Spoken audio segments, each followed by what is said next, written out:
Hi there, this is Brian Barnett with The Last Symptom. When I started The Last Symptom, I never in a million years imagined it would grow as it has. In these early shows especially, audio quality was often iffy, and there were references to services or online groups that are outdated and no longer in use. Great improvements have been made. Where should you go for all of the most up-to-date resources that I offer? TheLastSymptom.com is my permanent website full of free resources where everything is always up to date and that I encourage you to refer back to often. There are also a few modest paid resources at TheLastSymptom.com. These support my efforts and have allowed The Last Symptom to exist for as long as it has. These include one-on-one phone conversations with me, one-on-one Zoom video calls with me, and perhaps most importantly, the Last Symptom Fundamentals course, which is a 2-week, intensive, pre-recorded online video course that is far superior to things like DBT. The Last Symptom has a flourishing YouTube and Rumble channel where I publish regular orange slices, which are condensed video insights of 5 or 10 minutes in length. If you're just now discovering The Last Symptom, welcome.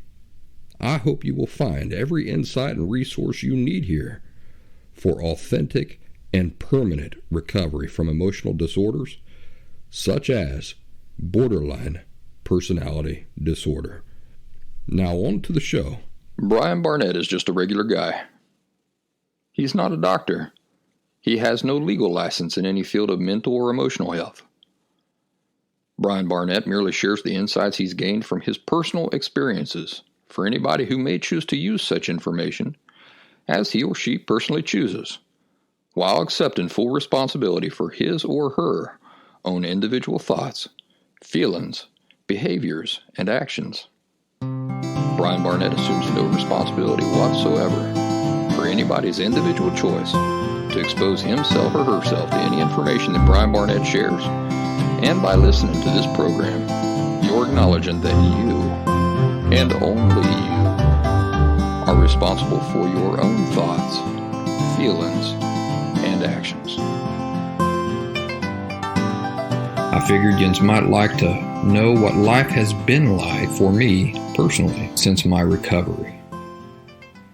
Bear in mind that when I talk about recovery, I'm not using the term in the fraudulent way that the professional community, as a group, uses the term to mean perpetual, never-ending coping strategies and soothing techniques. Somebody who is living that way is as recovered as a man with the flu is recovered when he takes a Tylenol and his fever superficially comes down for a few hours. So no, when I use the term recovery, I'm referring to genuine recovery. A person has the disorder, and when they approach the disorder and examine themselves in an authentic, open, sincere way, and at the same time they gain an accurate education about all the things that are in play and involved there, this makes them able to dismantle the cause at the root of it all. And then they walk away from it forever, as if it were never there. The seeds from which the disorder grew are no longer there. When I was a teenager, I got 2 large warts. They say if you pick up a toad, that the toad can give you warts. It's baloney, but that's what they say. I got 2 large warts when I was a teenager. One was in my palm, the palm of my right hand, and the other was on the side of one of my fingers of my right hand. Since at the time I was feverishly in love with cartooning, this was really uncomfortable for me because it interfered with the way I held my pencils. So one day I had enough. I pulled my Swiss Army knife from my pocket. And this is the knife I'd been carrying all through grade school and high school. You got to remember those were different times back then, and I didn't exactly grow up in New York City. So I always carried a pocket knife. I still always carry a pocket knife in my pocket. But I took my Swiss Army knife out of my pocket, and I began digging into my warts, with the tip of my knife blade. And when I reached the quick, it got good and painful. So I'd dig around for a while, and then I'd wait. I'd let the pain subside. Then I'd clean away some of the blood, and I'd start digging around again. I should mention that this was the second time I had attempted this. The first time, I only cut the wart down level with the surface of my finger, and then I stopped. I cut away the growth. I said, all right, that's good. But then, after a few weeks, the warts grew back again. So this time, I was determined to get to the literal bottom of things. I was probably between 13 to 15 years old at this time. What was I looking for? What did I expect to find? To be honest with you, I don't know. I didn't know what I was expecting. I only knew that I had to get to the bottom of what was causing these warts. They were driving me crazy. They were interfering with the thing that defined my life in that period of time, which was drawing and art. And the first time when I'd cut them off and they'd grown back, I said, that's not going to happen this time. This time I'm going all out. So it seemed reasonable that I'd have to get to the bottom of them and see what was down there, see what was inside, do some real digging around, and find out what was out of place. Well, would you like to know what I found? What I found were tiny, round, hard seeds deep down within the growth. I'm calling them seeds, but they were probably small calcium deposits or something like that. And I could do an internet search and probably find out specifically what they were, but to be honest, I don't care. What I found was a seed in each of the two warts, buried deep in my palm and buried deep in the side of my finger. So no matter what I would have done, short of digging those seeds out with a knife, the warts were destined to just keep coming back. No matter how much effort and pain I went through to rid myself of the warts, until I got those seeds out of there, they were always going to keep coming back. But because I finally got to the root cause of what was causing the warts, and because I was able to dig those seeds out with my knife, the warts healed and vanished after that. I've never dealt with them since. So some of you are wriggling around in horror over my description here. Yes, it was painful for me. And it was inconvenient for me. And I would have rather not have had to do it at all. But do you know what would have been more painful? It would have been more painful to just live with the warts. Or to just cut them off every 3 months. Genuine recovery from an emotional disorder means some emotionally painful work. I know it does. But do you really want to go halfway and stop? Superficially learn some ways to soothe your symptoms, but have to deal with it for the rest of your life? Come back every few months and go through the pain of cutting warts off for the rest of your life? You see, there's a seed buried underneath everything you're dealing with, which are the two primary distorted core beliefs of borderline personality disorder, which I've defined for you in other episodes many, many times, as well as a few other misunderstood principles necessary for emotional health. You're going to have to deconstruct a few other misconceptions you have at the same time. Those things they're not big, so don't sweat over it. Because if we can reach the seeds and we can dig them out, you'll never need me or anybody else again. In fact, every time I see on my education group that I've lost a member, I feel happy. They may have left for a myriad of reasons, but the possibility I like to imagine the most often is that they simply got what they needed, and then they didn't need me anymore. So once I myself had dug out the seeds of these warts with my knife, I knew I had discovered their cause and that I had fixed the problem. I knew it. The instant that I got down in there, under the skin, and I pulled out that little hard calcium deposit or whatever it was, as soon as I found that, I said, these warts aren't going to come back. They're not coming back. This has been the cause of it all. I didn't have to be a scientist to know this. I wasn't any older than 14. So I wrapped my hand with a paper towel and some duct tape, and I waited. And what happened? The warts, just like a callus on a part of your hand, which is not used for a while, will gradually fade away and disappear. If you're a guitarist, if you play a musical instrument, especially a stringed instrument, you know how this works. I play the guitar for about 3 weeks feverishly. Then I put it aside and I forget about it for a couple weeks. And when I go back to play the guitar, it's really kind of rough on my fingers because the calluses on my fingertips have faded.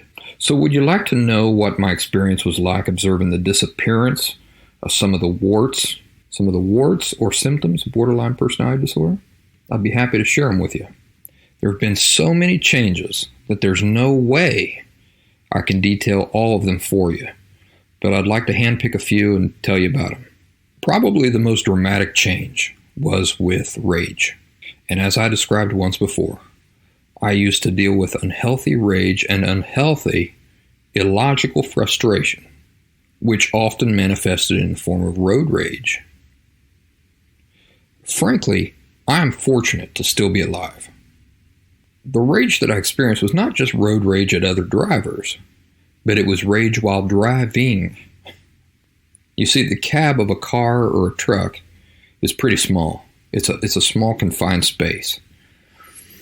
So if you get into an argument with somebody there, it's not like you can just go into another room to cool off or take a walk around the neighborhood and compose yourself. No, you're stuck in this confined space. And for a person who has no control, this is a recipe for disaster.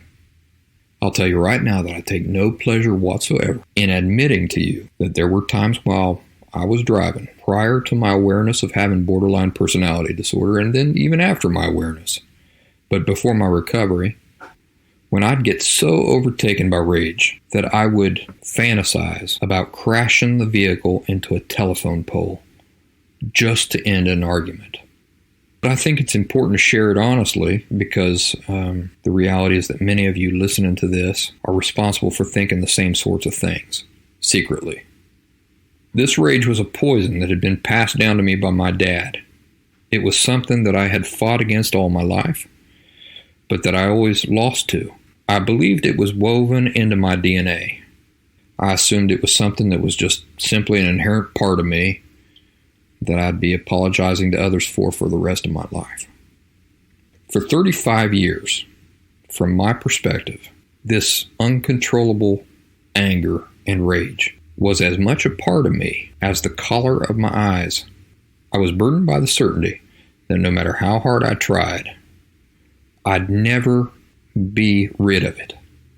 The best I hoped for was to be able to control it. Just like how so many of you feel now about this similar issue. I once felt like that. I had lived my whole life feeling that way. What about after recovery? Well, I can tell you it has now been years since I have experienced that rage. What I once thought was impossible, could only imagine as a fantasy future, is now a normal aspect of my life. This dramatic change happened once I dug at the seeds of borderline personality disorder with the tip of my pocket knife. And then I bandaged the wound, and I went on with life. Gradually, the wound faded and healed, and then that rage, it just simply was not there anymore. Why do I say same type of rage from the same cause? Why is that important? Because if I told you that I have not experienced rage at all since I recovered from borderline personality disorder, I'd be lying. And I'd be painting a false picture for you of what life absent the disorder looks like. Rage serves a legitimate purpose. It's an emotion. And with the exception of shame, there's an appropriate time and circumstance for all emotions. Also, I'm still an imperfect person, so there are times when I make mistakes in judgment or I jump to conclusions without all the facts. But this is vastly different than the type of rage I'm talking about, and that you know I'm talking about, which is a product of borderline personality disorder. First of all, any feelings of rage I experience nowadays are so few and far between. It's such a rarity. Before recovery, it was every week, and usually several times a week, over ridiculous things. Now we're talking about an emotion that I might experience once a year. Secondly, the rage used to grow stronger and stronger, and once it got started, my rational brain would flip off. The rage would last until I was physically exhausted. I remember that once I got revved up like that, I'd actually feel a state of euphoria. I would get euphoric, and I'd take pleasure in the rage, almost like being high. Because I was high on this rage, I myself would keep it going. The rage I've experienced after recovery has been nothing at all like that. The rage I experience is now tempered. We're talking about something now that lasts minutes as opposed to hours. And my rational brain, rather than shutting off, steps in and takes control of the situation. That's not how it used to be for me. Rage used to take me over. I would destroy things. I'd physically lash out. I would say the most repugnant things to hurt the other person. Terrible things that I regret so much. I would say things in my rage I did not truly believe, but that I knew would hurt the other person. I was just simply very good at zeroing in on what would be most painful for the other person and then using that as a weapon. All of you know what I'm talking about when you get into that zone, because a person with an emotional disorder feels like they're fighting for their life every time they get into an argument, and you say some terrible, terrible things. I don't blame myself for what I was totally ignorant about, but now I understand it, and I do still regret the way that it caused me to behave. The disorder does in fact cause you to say things that you know that you do not truly feel or believe, but in your rage you say them anyway. And that's what I mean when rage used to take me over. I would destroy things, I'd lash out, I would become an animal. Nowadays, with borderline personality disorder behind me, now I'm able to tell myself, there's no sense in kicking that wall or throwing that chair or saying that hurtful thing that I don't even believe. I realize that for many of you, from your current perspectives, you're listening to this and you're imagining that I'm exerting some sort of superhuman control in order for the changes I've just described to be possible. You're imagining me just like a clenched hand or a tightened muscle, restraining that rage, restraining it in the ways that I've just described. I know this because I was once where you are, but the way you're imagining it is not accurate. I'm not clenching or tightening anything. I'm not restraining anything. There is no trick that I am consciously applying to situations nowadays to behave better than I used to. The changes are just a natural product of having cut the seed of that rage out. The seed I'm talking about in this case, of course, are the two distorted core beliefs of borderline personality disorder, along with a few other simple misconceptions about life. Now, I'm spending a lot of time on this because I know that so many other people deal with anger or rage, and that you also feel this sort of exasperation that it'll always be that way, and there's nothing you'll ever be able to do, but that's just not true. It doesn't have to be that way. You're arriving at that surrender based on the failure of your superficial strategies that up until now you have tried and that have failed for you. Until now, you've just been cutting the wart away, but leaving that seed buried underneath the skin. Those erroneous foundation certainties that you have about the inherent nature of your feelings of self and of how this translates into all the expectations you walk around carrying, along with the frustration and the unrecognized pain that results from it all. That's where it's all coming from. What other dramatic changes have I noticed in myself since recovery? Well, a big one has been my genuine contentment with myself. And I'll include several different related examples or symptoms here. Prior to my recovery, I clearly remember, as clear as day, like it was yesterday, walking around tense with extreme stress, especially if I was going to go into a social situation. My entire body would go hours in a tensed up state. I'm talking about my muscles literally being tensed rock hard.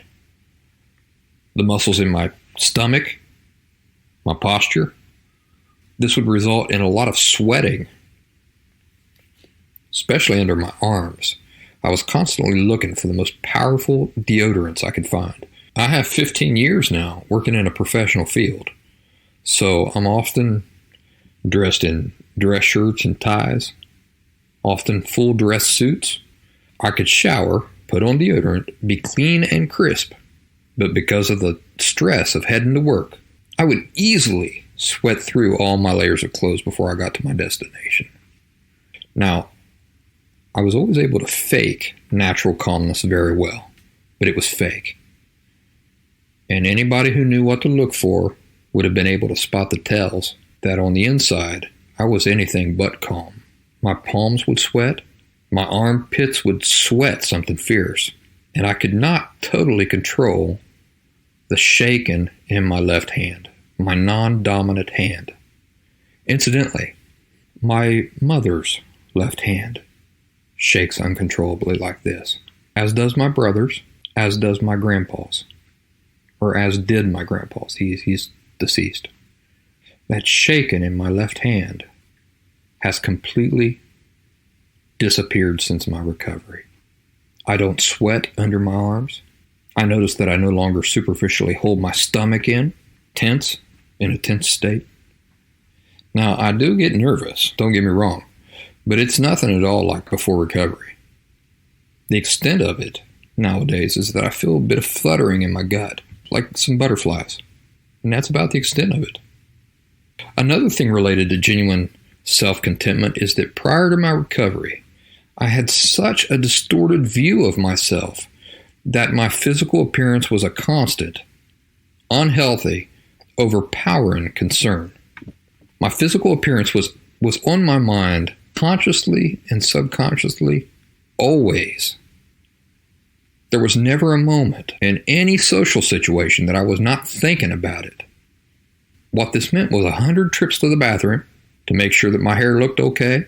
It meant extreme unhealthy diets and exercise. It meant that a single zit on my chin could make me cancel plans that I had made with friends months in advance. In fact, a single zit could literally make me wish I had never been born. Since recovery, my physical looks are something I still care about, but only in a very, very subtle way. My physical looks are something I care about in context, in reasonable context. I'm not compelled to look like a movie star, and I used to be. That compulsion is just gone. My concerns about the shape I'm in and my looks now have more to do with my actual health and taking care of myself than any concern whatsoever about what other people may or may not think. This is a big one, because you see, prior to recovery, my value was measured. My personal value was measured by the feedback and the opinions of others. My value depended on others seeing me as good looking, and not just good looking, but extraordinarily good looking. When I was younger, I felt like an ugly duckling. When I was 17 or 18 and working as a carpenter's assistant in the summer, I was working outside a lot. I was working a lot with my hands. I got tanned by the sun, and the work got me into excellent shape. And it was around that time that I began to notice attention from women. I began to notice it because it was it was impossible to ignore. I was 17 or 18, and I began noticing attention from women, from left and right. And it was around this time that a couple women told me that I was the most gorgeous man they had ever seen. Well, even now, I'll never complain about compliments like that. It's a great feeling. But a side effect from that experience is that those women set the bar extremely high in my subconscious mind. Suddenly, anything less than the best looking ever was perceived by me as a failure. You see what I'm saying? If I was just attractive, that's good, right? But if you start off as being the most attractive guy who has ever lived, and now suddenly you're only attractive, my golly, you're falling apart. You're letting yourself go. You see how unbalanced that is? So it was an all-consuming compulsion on my part to remain looking as unusually attractive as I possibly can muster, because anything less meant the decay of my worth as a human being. Do you see how unhealthy that is? I ask because, again, I know that a lot of people hearing this, and they're looking inward, and perhaps they're realizing for the first time that they also are a slave to this type of thinking. So after recovery now, I just don't care. I honestly don't care. I'm so comfortable in my own skin. I don't need anybody else's adoration. Now, when I get it, I do enjoy it. It's flattering. It makes me feel good. But this is just the cherry on top of life. I have my dignity and self-respect, and I provide it, not anybody else. And because I have my dignity and my self-respect, for that reason, I enjoy making myself look reasonably well and attractive, looking the best I reasonably can without going to extremes. I'll tell you one thing that goes through my mind when I think about working out or dieting. What is my goal here? Do I want to have a visible six-pack? Why? Why do I want to have a six-pack? Is it going to help me in any of the things that I need to do? I'm not preparing for a movie role.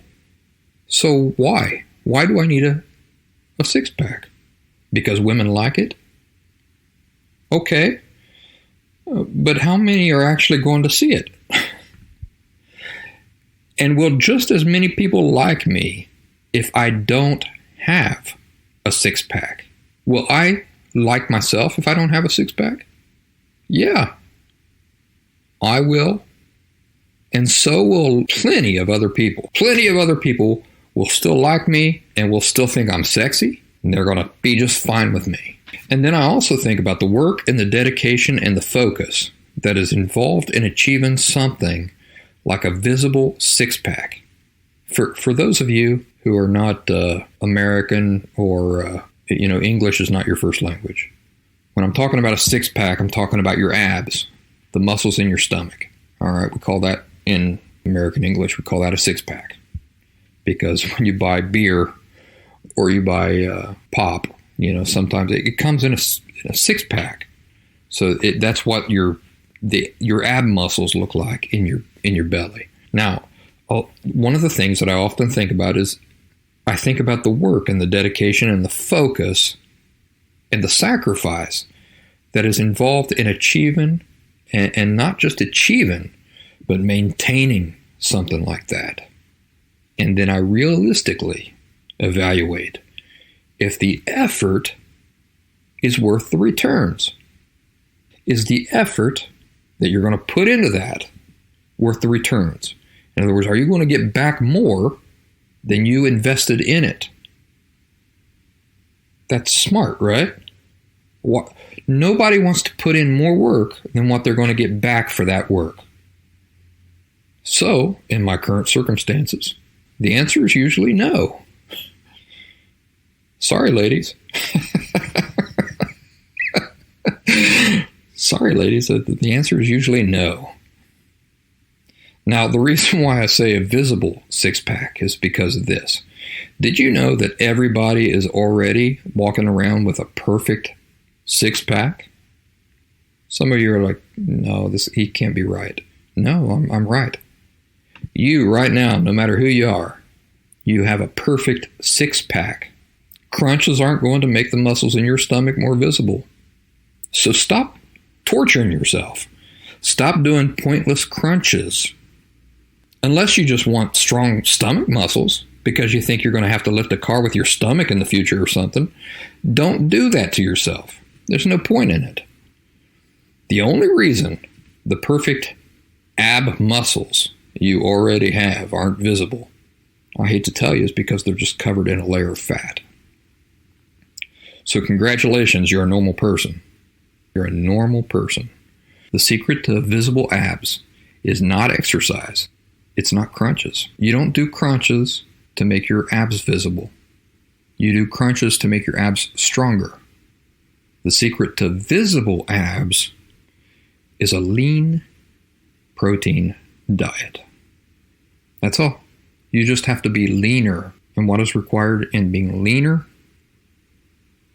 Not lifting weights, not doing crunches.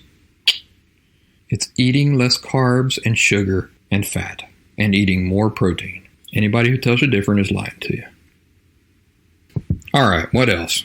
I had OCD before recovery, and OCD disappeared afterward.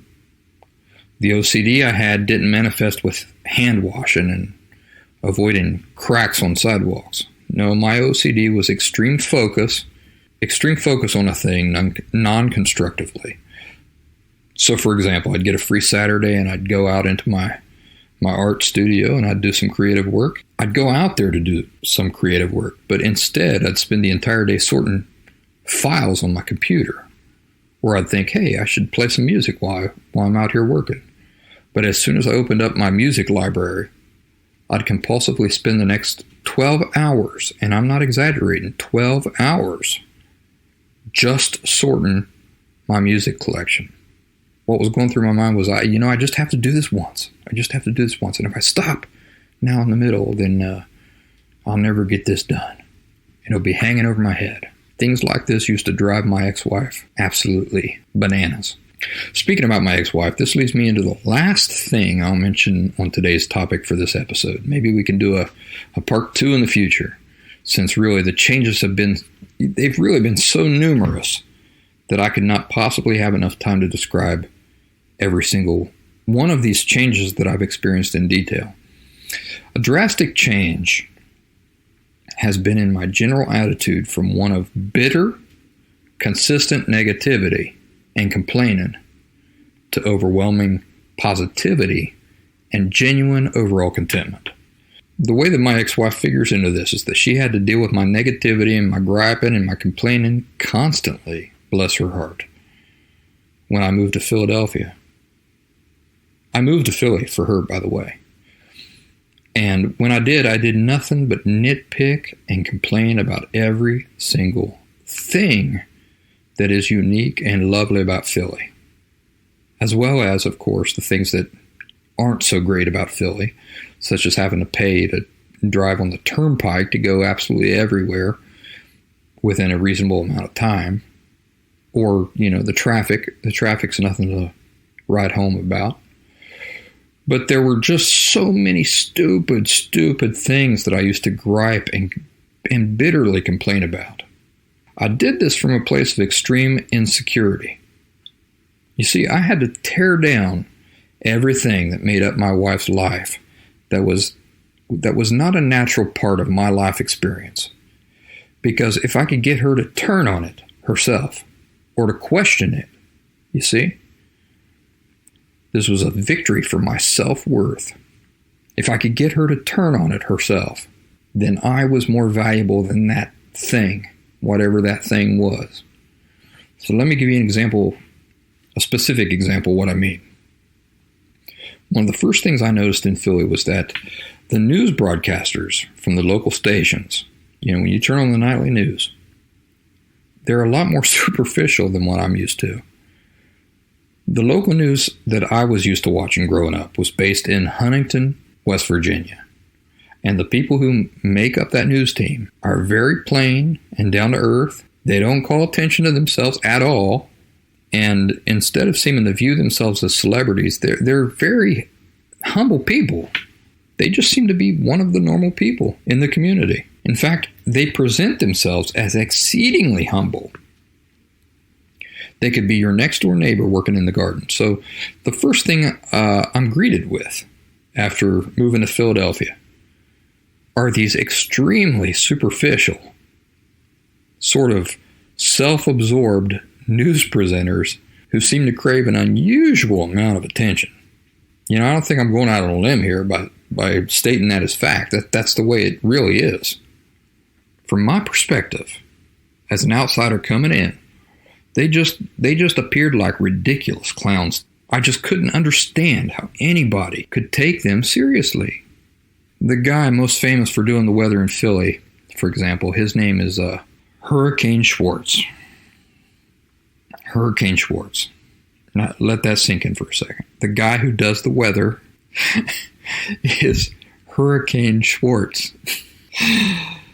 Now, I'd never heard of anybody in my life changing their name to present the weather forecast.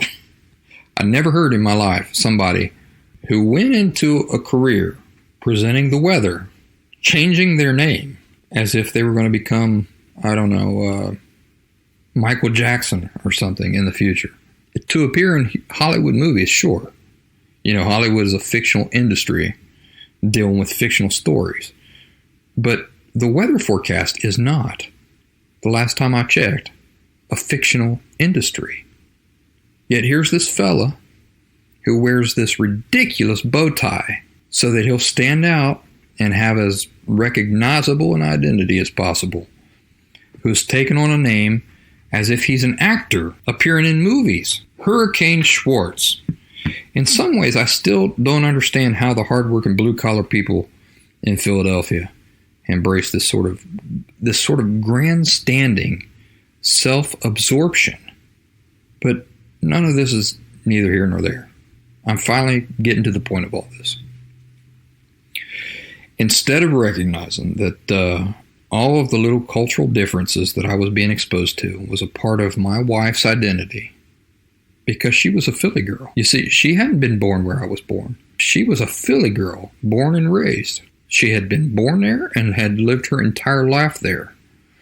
And instead of me recognizing all these little things as being part of her cultural identity and of being things that were beloved to her, it's the same way that I like bluegrass music and eating fried green tomatoes and bonfires and guitars and banjos. The same thing that I adore about my culture.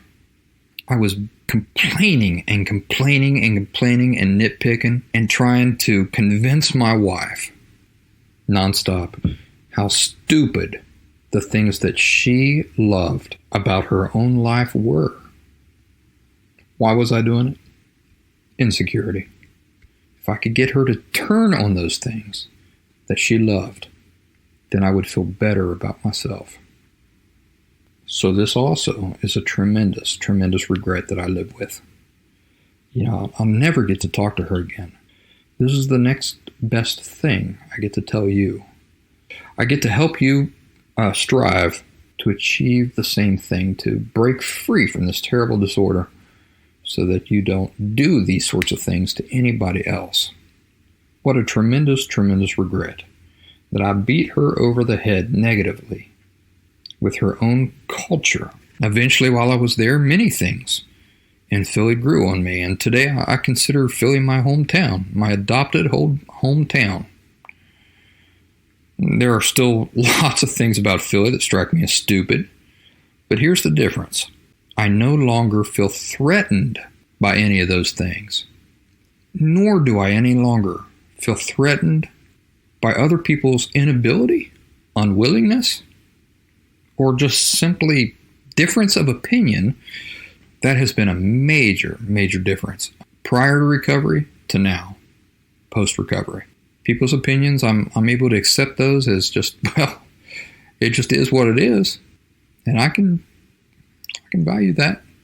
There are some things that I can't give into. For example, anything that has to do with borderline personality disorder, its causes and its cure.